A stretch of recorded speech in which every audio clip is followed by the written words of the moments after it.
ছিল বই পড়া ছাড়া তোমার পৃথিবীর আর কোনো কিছুর সঙ্গে কোনো যোগ নেই। অনিলা, আমি তামাকটা পর্যন্ত খাইনি। আমার একটাই দুর্বার নেশা, সেটা হচ্ছে বই পড়া। মনে করো যাদের টাকা পয়সা নেই অথচ বেড়াবার ইচ্ছে, তারা তখন কি করে? তারা তখন ট্রেনের টাইম টেবিল পড়ে। আমিও সেরকম ছোটোবেলা থেকে যখন অসচ্ছলতায় ভুগতাম তখন বইয়ের ক্যাটালগ পড়তাম। ধন বলো, আয়ু বলো, আর অন্যমনস্ক ব্যক্তির ছাতা বলো, পৃথিবীতে যত স্মরণশীল জিনিস আছে তার মধ্যে বাংলা বই সবার সেরা।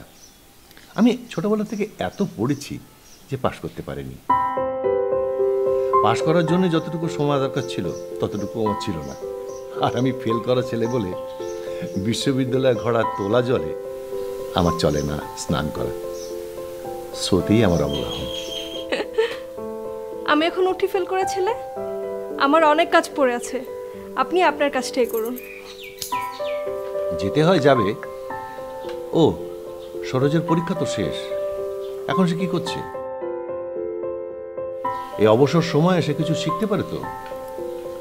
জানো অনিলা, কেউ আমাকে খুঁজে নেবে একথা কখনো ভাবিনি। আমার বকুনি শোনার জন্য যখন কেউ ছিল না, তখন তুমি ছিলে আমার একমাত্র শ্রোতা। আমার মানসিক পরিপাকের সশব্দ প্রক্রিয়া তুমি একাই বহন করেছ। তারপর আমার বন্ধুরা যখন এসে গেল, তখন তুমি সে আলাপ থেকে বঞ্চিত হলে। না, আজকাল আমার কাছে অনেক বিএ এমএ পাশ করা ছেলে আসছে। আমার কাছ থেকে তারা অনেক কিছু শিখছে, আমিও তাদের কাছ থেকে শিখছি। কিন্তু আমার নিজের স্ত্রীর ভাইয়ের জ্ঞানার্জনের জন্য কোনো ভূমিকা রাখতে পারছি না। ওর জন্য তো মাস্টার রাখা আছে, স্কুলেও যায় ঠিক মতো। হ্যাঁ, সেটা ঠিক। তারপরেও সরোজকে শেখাবার দায়িত্ব আমি নিতে রাজি আছি। আজকাল বিদ্যাশিক্ষার যে প্রণালী বেরিয়েছে তার মাধ্যমে ওকে আমি শেখাবো।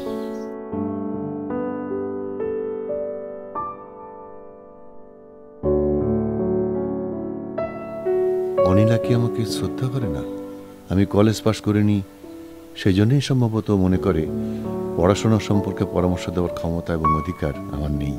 এতদিন ধরে ওকে যে অভিব্যক্তিবাদ, মেন্ডেল তত্ত্ব এবং রেডিও চাঞ্চল্য সম্পর্কে যা কিছু বলেছি, নিশ্চয়ই অনিলা তার কিচ্ছু মূল্য বোঝেনি।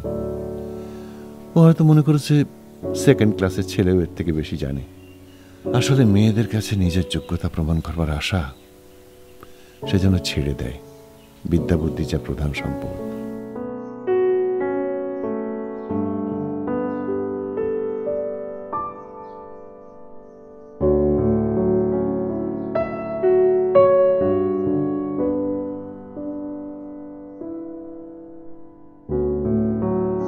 বাহ, নৌকাটা তো বেশ হয়েছে, তবে গলিটা আরেকটু উঁচু হলে ভালো হতো। আচ্ছা দাও, আরেকটু উঁচু করে দিই। আচ্ছা সরোজ, তোর কি মা বাবার কথা মনে পড়ে? মার কথা তেমন কিছু মনে নেই, তবে বাবার সাথে অনেক স্মৃতি মনে পড়ে। ছোটবেলা প্রায় বিকেলবেলা বাবার সাথে বিলের দিকটায় যেতাম এবং সূর্যাস্ত হওয়া পর্যন্ত সেখানেই থাকতাম। কেন দিদি? না, এমনি। মা যখন মারা যায় তোর তো তখন মাত্র 2.5 বছর, তোর মনে না থাকাটাই স্বাভাবিক। আচ্ছা সরোজ, তোর কি মনে আছে বাবা মারা যাওয়ার 2 দিন আগে আমাদের দুজনকে তার কাছে ডেকেছিলেন আর আমাকে বলেছিলেন, মা আমি তো যাচ্ছি, সরোজের তুমি ছাড়া তো আর কেউ রইল না। তারপর তার জমানো 7,500 টাকা আমার হাতে দিয়ে বললেন, এ টাকা সুদে খাটানোর দরকার নেই, এ টাকা দিয়ে সরোজের লেখাপড়ার ব্যবস্থা করে দিও।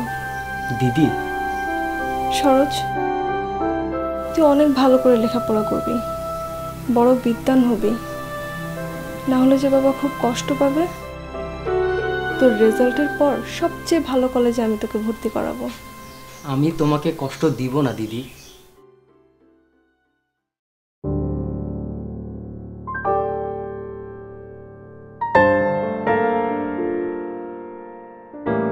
দাদাবাবু কি বাড়িতে আছেন? দাদাবাবু আমরা এসেছিলাম।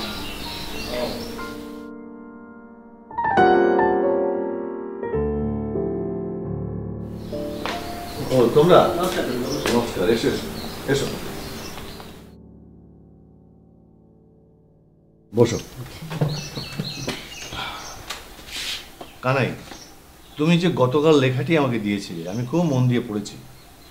চমৎকার, তোমার চিন্তা ভাবনা খুবই চমৎকার, কিন্তু চরিত্র নির্মাণের ক্ষেত্রে আর একটু মনোযোগ দিতে হবে। আগে দাদাবাবু, দাদাবাবু আপনার এখানে আসার আগে আমরা একটা বিষয় নিয়ে তর্ক করছিলাম। আচ্ছা, একজন ভালো লেখক হয়ে ওঠার জন্য সবচেয়ে কোন বিষয়টা গুরুত্বপূর্ণ?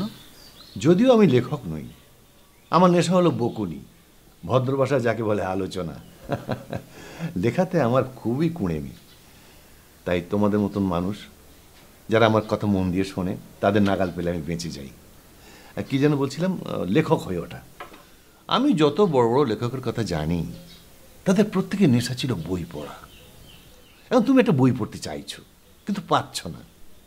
এতে যদি তোমার চক্ষুর জিহ্বায় জল না আসে তাহলে তোমার লেখক হয়ে হওয়ার আকুতিতে কিছুটা অবহেলা আছে, এটা বুঝতে হবে।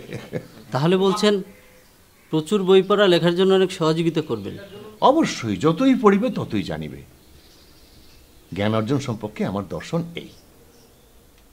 আমি নিজের চেষ্টায় ফরাসি, জার্মান এবং স্প্যানিশ শিখেছি। আধুনিকতার যে গাড়িটা ঘন্টায় 60 মাইলের বেগে দৌড়চ্ছে, আমি সেই গাড়িতে টিকিট কিনেছি। তাই আমি হাক্সলি ডারউইন এসে থেমে যাইনি, এমনকি টেনিসনকে বিচার করতে আমার সংকোচ হয়নি। তাই ইবসেন মেটালিঙ্কের নামে নৌকো ধরে আমাদের সাহিত্যে সস্তা বাঁধার কারবার চালাতে আমার সংকোচ হয়। মন দিয়ে পড়ে যাও, নিজের সৃজনশীলতাকে নষ্ট হতে দিও না, এই তো সূত্র। অযোধ্যা, অযোধ্যা, আমাদের চা দাও।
প্রাতিষ্ঠানিক শিক্ষায় শিক্ষিত হয় যে আধুনিকতার মানদণ্ড, এ কেমন কথা?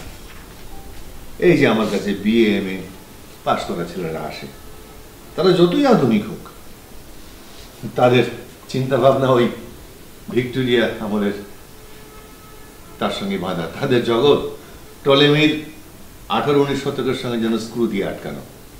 মাস্টারমশাই বুলির বাইরে তারা হাওয়া খেতেও বেরোয় না। এই যে বাংলার ছাত্ররা পুত্র পৌত্র প্রত্যাদিক্রমে এর মাঝেই প্রদক্ষিণ করে বেড়াচ্ছে।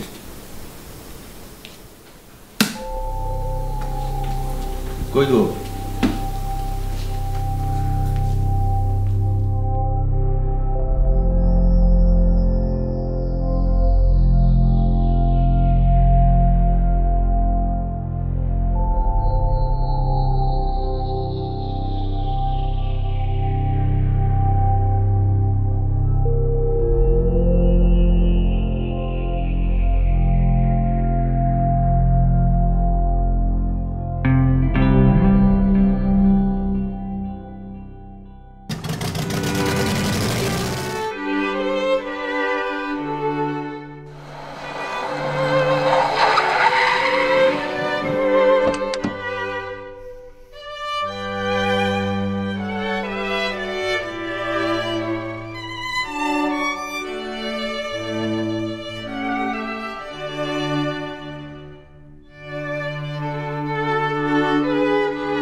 প্রথম কাজ, এই বাড়িটাকে ধুয়ে মুছে ঝকঝকে করতে হবে, কারণ এখানে অনেক দিন কেউ থাকেনি।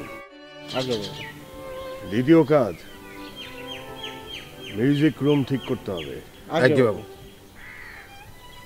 তৃতীয় কাজ, এই জায়গাটাতে একটা টেনিস কোর্ট তৈরি করতে হবে। বাবু।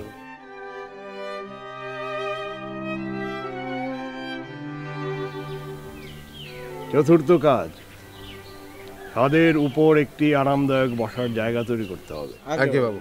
আর সর্বশেষ কাজ, এই গলিতে যত প্রতিবেশী আছে তাদের খোঁজ খবর রাখতে হবে। বাবু। যাও, কাজে যাও।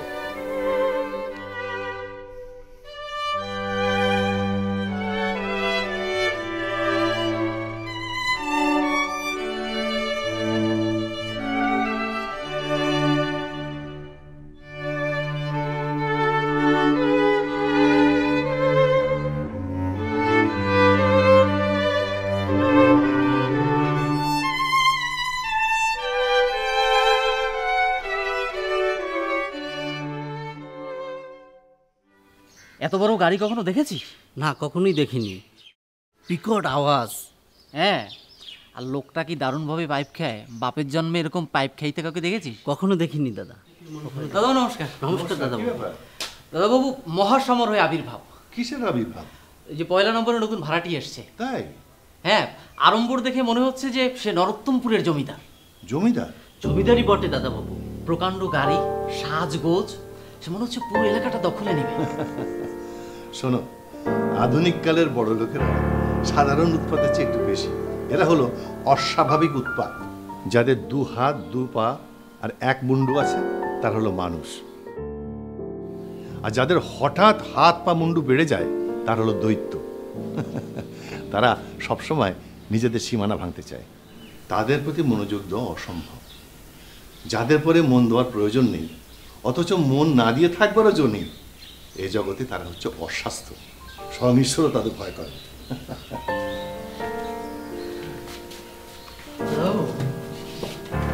প্রথম দেখাতে আমারও কিন্তু মনে হচ্ছে ওনারাই সেই আধুনিক কালের বড় মানুষ।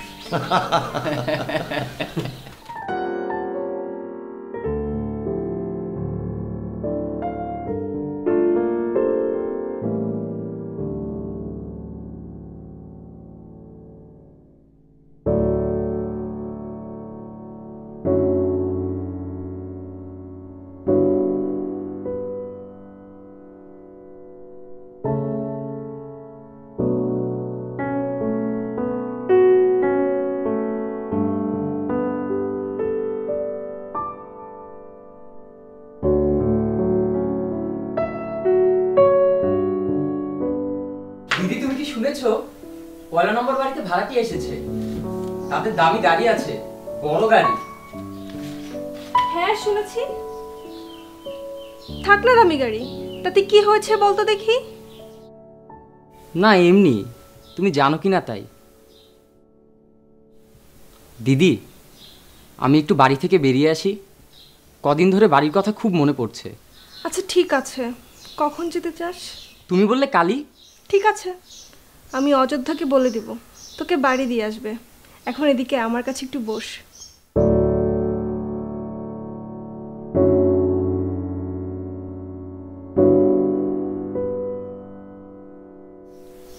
কিছু বলবে দিদি? না, এমনি।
আমাদের এই গলিটার একটা ভালো গুণ ছিল, আমার মতন আনমনার লোকের সামনে না তাকিয়ে ডাইনে বাইনে ভ্রুক্ষেপ না করে পথ চলতে পারতাম। এখন দেখি সেটিও আর সম্ভব হবে না। আমাদের এই পয়লা নম্বরের প্রতিবেশীর এখন ভুলে থাকা শক্ত হয়ে দাঁড়িয়ে দেখছি। ওনার যে এই অস্বাভাবিক বাহুলের জন্য অন্যান্য মানুষ যে অতিষ্ঠ হয়ে যাচ্ছে, এটি উনি বোঝেন না।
কি ব্যাপার, বুড়ো বেহারাটাকে তো খুঁজেই পাওয়া যায় না। জিজ্ঞেস করলে বলে একা মানুষ, কাজ বিস্তর। এখন তো দেখি বিনা তাগিদেই বল কুড়িয়ে পয়লা নম্বরের দিকে ছুটে গেল। দাদাবাবু, যতবারই বল আসবে ততবারই ওটাও কুড়িয়ে দিয়ে আসবে। কেন বলো তো? হরেনের কাছে শুনেছি প্রত্যেকবারও বল কুড়িয়ে দেওয়ার জন্য 4 পয়সা করে মজুরি পায়। ও, তো হরেন এই খবর কোথায় পেল? হরেন তো হর হামেশাই পয়লা নম্বরে যে বসে থাকে, পয়লা নম্বরের প্রতি তার একটা টান টান আর কি। পয়লা নম্বরের অধিবাসী তো দেখি শুধু আমারই শান্তি ভাঙছে না, আমার অনুচর পরিচর্যারও মন ভাঙতে শুরু করেছে। দিদি তাহলে আমি আসি। আবার অযোধ্যায় কিন্তু তোকে নিয়ে আসবে, একা একা আসিস নি কিন্তু।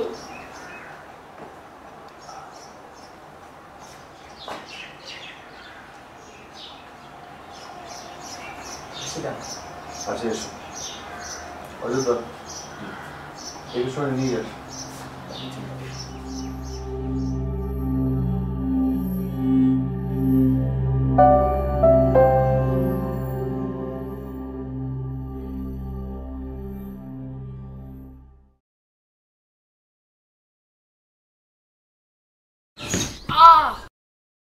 বাবু বাবু, ছোট বাবু, কি হলো? কি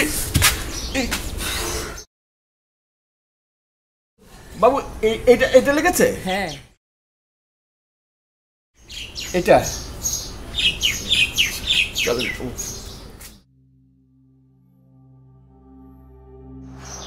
এখন আমরা এখান থেকে অন্য কোনো বাসায় গেলে তো ভালো হয়। হ্যাঁ, আমিও তাই ভাবছিলাম, কানে আর সতীশকে বলে দেখি একটা ভালো জায়গায় বাসা খুলে দিই।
দেখো, জাঁকজমকের প্রতি মানুষের একটা সহজাত ঝোঁক আছে, তাই না?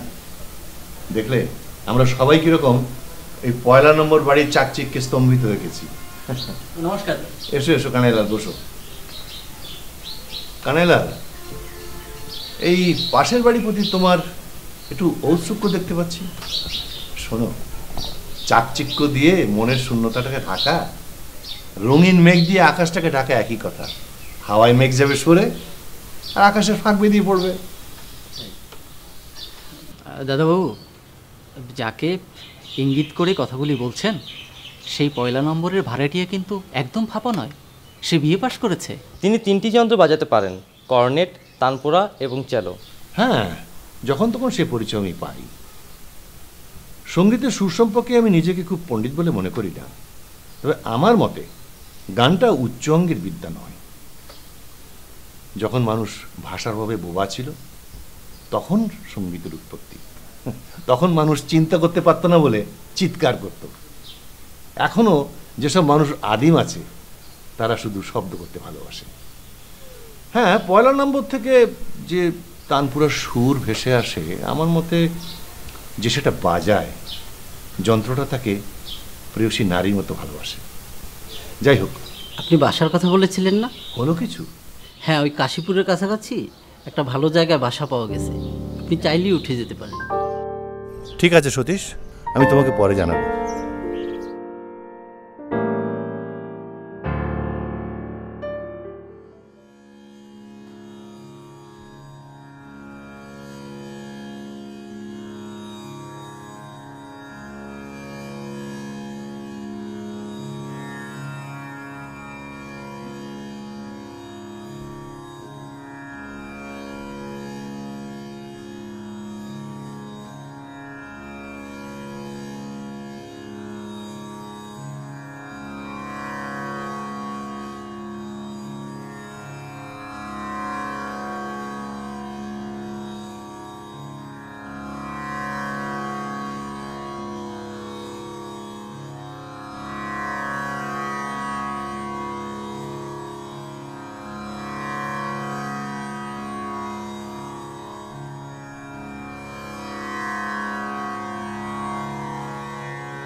অনু,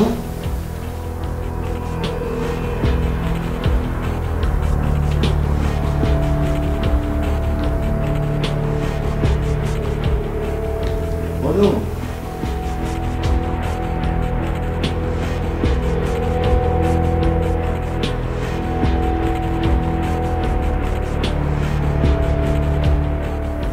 অনু,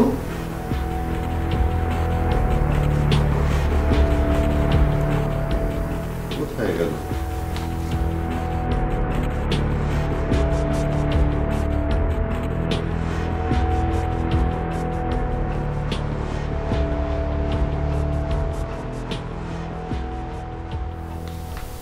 আমায় ডেকেছিলে? হ্যাঁ, এতক্ষণ ধরে সাড়া পাচ্ছি না, কোথায় ছিলে? ছাদে। ও শোনো, পরশুদিন নতুন বাসায় যাব, আমাদের সব কিছু এর মধ্যে একটু গোছগাছ করে নিও। আর কিছুদিন অপেক্ষা করলে হয় না? কেন? সরোজের পরীক্ষার ফল কিছুদিনের মধ্যেই বের হবে। আমার মনটা খুব উদ্বিগ্ন হয়ে আছে, এর মধ্যে নড়াচড়া করতে একদমই ভালো লাগছে না। আচ্ছা ঠিক আছে, দেখি আমি সতীশকে সঙ্গে নিয়ে ওদের সঙ্গে কথা বলে আসবো।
আমার জন্য আজ যা করলেন সারা জীবন আমি সেটা মনে রাখবো। আমি আসলে আপনার জন্য তেমন কোনো কিছুই করিনি। আমি আসলে খুব কাছাকাছি ছিলাম, তো এই জন্যই কাজটা করেছি। আমার জায়গায় অন্য কেউ থাকলে সেই কাজটা করত।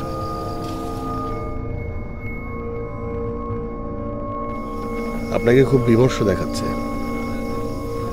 আপনি বাড়ি চলে যান।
অনু, আজ রাতে কিন্তু আমাদের পূর্ণিমার ভোজ।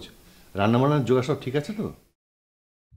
তোমার হাতের মাছের কচুরি আর বিলিতি আমরা চাটনি কিন্তু ওদের খুবই পছন্দ, বলো না জানো?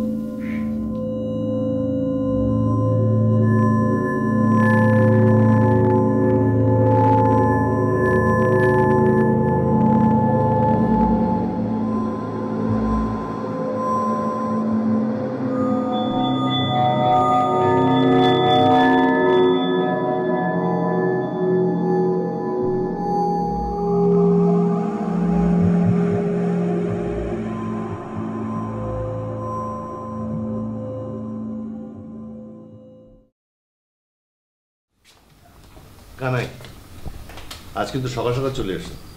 আজ আমাদের সভা হবে নাকি? হবে বই কি, সব কিছু তৈরি রয়েছে। ম্যাক্সিম গোর্কির গল্পের বই, মাছের কচুরি, এমনকি বিলিতি আমরা চাটনিও বদি। দাদাবাবু, আমি বলি আজ থাক। কেন বলো তো? আপনার শ্যালক সরোজ পরীক্ষায় পাশ করতে পারেনি, সেটা নিয়ে তার সৎমা অনেক খোঁটা দিয়েছে। সেই খোঁটার সরোজ সহ্য করতে না পেরে ও আত্মহত্যা করেছে। সে কি? তুমি কোথা থেকে জানলে? খবর পেয়ে অযোধ্যাকে সঙ্গে নিয়ে বৌদি সেখানে যায়, আর দারোয়ানের কাছ থেকে শীতাংশু মৌলি খবর পেয়ে সেও সেখানে ছুটে যায়। তারপরে পুলিশকে ঠান্ডা করিয়ে নিজে শ্মশানে উপস্থিত থেকে মৃতদেহ সৎকার করিয়ে দেয়।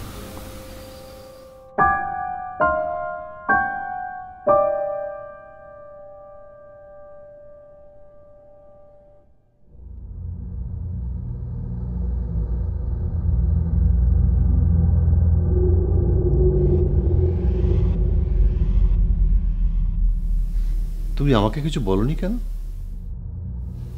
অনিল, আজ আমাদের সভা হবে না। কেন হবে না? খুব হবে।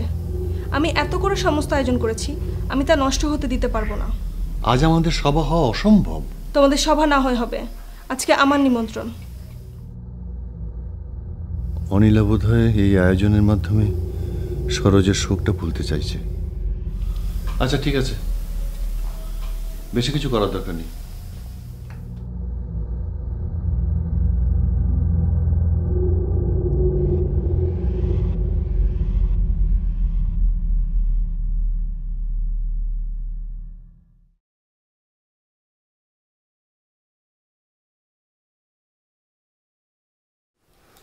অনিলা, আমি খুব ক্লান্তি বোধ করছি, তুমি শোবে না? বাসনগুলো তুলতে হবে। আচ্ছা, আমি শুয়ে পড়লাম।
অনিলা, অনিলা,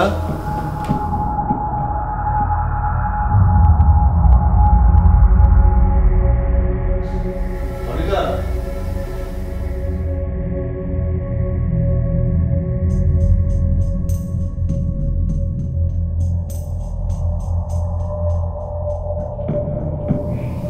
অনিলা।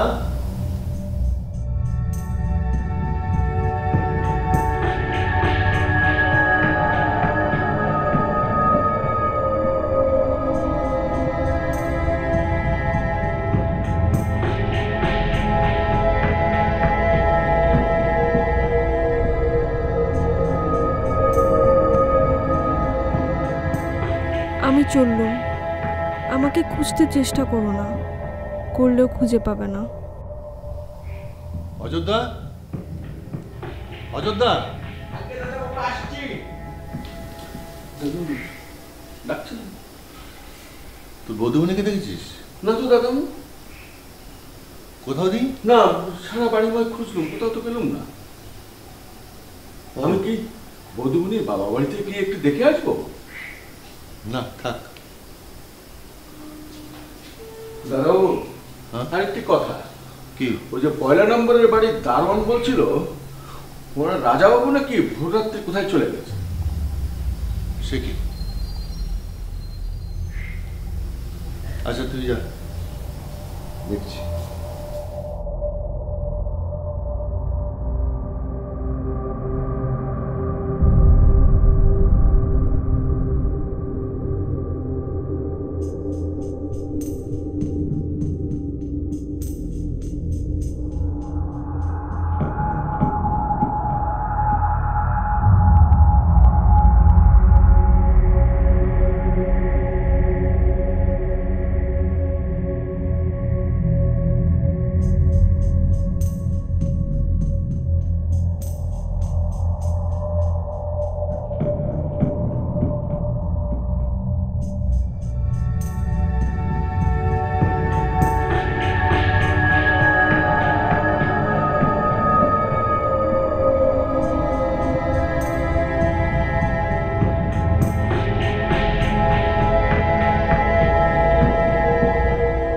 পূর্বে দেওয়া 24টি চিঠির মতো এই চিঠিরও হয়তো কোনো উত্তর আমি পাবো না।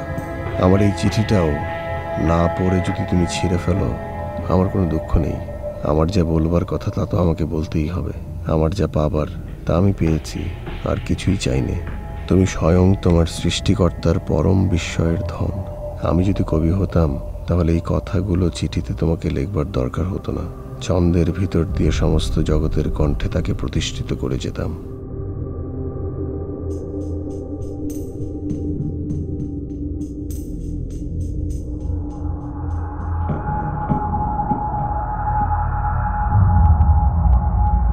কিন্তু তুমি আমাকে ভুল বুঝো না। কাল ভোরবেলা পর্যন্ত মেয়াদ নিয়েছি। এর মধ্যে যদি কোনো দৈববাণী আমার এ দ্বিধা মিটিয়ে দেয়, তাহলে যা হয় কিছু একটা হবে। বাসনার প্রবল হাওয়ায় আমাদের পথ চলবার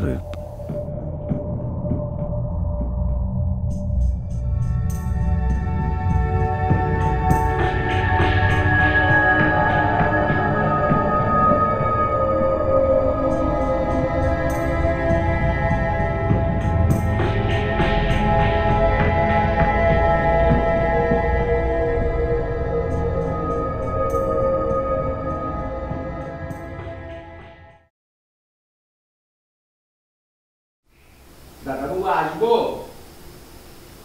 আয়।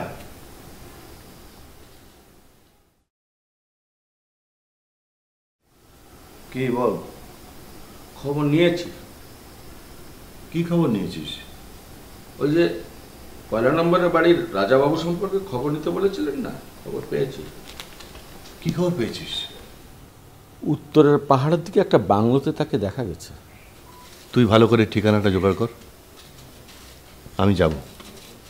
আজ্ঞে বাবু।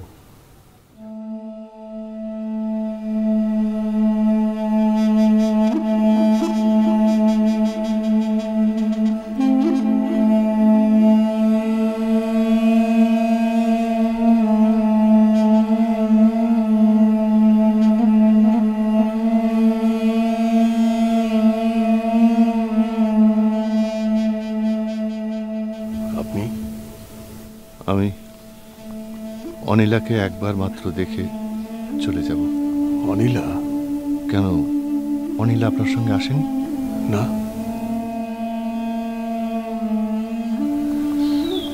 আপনি একটু দাঁড়ান, আমি আসছি।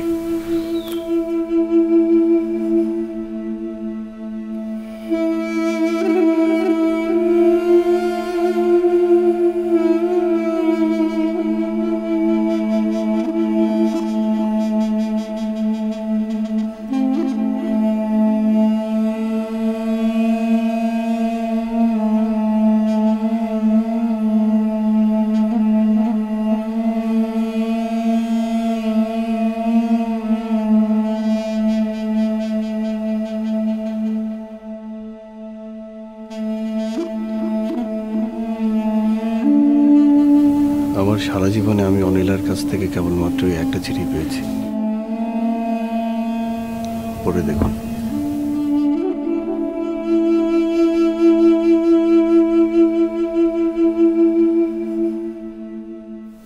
সে কি, একই রকম কাগজের টুকরো, একই রকম হস্তাক্ষর।